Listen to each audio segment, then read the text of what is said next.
இப்ப முன்னாடி வீரப்பன் கூட நீங்க இருக்கும்போது வீரப்பன் சப்போர்ட் பண்ணாம இப்ப அவர் கூட இருந்தப்பையும் ஒரு பேர் இருக்குல்ல இவர் வீரப்பன் ஆளு அப்படின்னு. ஆமா. இப்ப இறந்த பிறமே அந்த பேரை சொல்லி ஏதாவது உங்களுக்கு வேற எதுவும் பிரச்சனை வருதா? எதுவும் பிரச்சனை கொடுக்குறாங்களா? அது எந்த பிரச்சனையும் இல்லைங்க. அதோட சரி.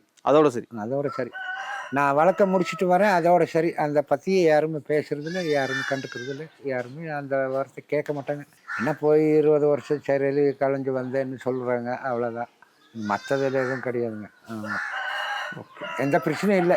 நீட்டாக இருக்கிற நம்ம காடாச்சு, நானாச்சு, நம்ம வீடாச்சு. இல்லை ஏதோ போனால் ஃபாரஸ்ட் வேலைக்கு போவேன். அப்பவுமே ஃபாரஸ்ட் என்னைய காப்பாற்றல. ஃபாரஸ்ட் வேலைக்கு அப்பவுமே நான் போகிறேன். நான் பராம்பரிய சின்னதுலேருந்து நான் ஒரு வாட்சராகி வேலை பார்த்துட்டு வந்துட்டேன். நான் எனக்கு பர்மனெண்ட்டாக இருந்தால் என்னை காப்பாற்றுவாங்க. பர்மனெண்ட் இல்லாத எப்படி காப்பாற்ற முடியும்?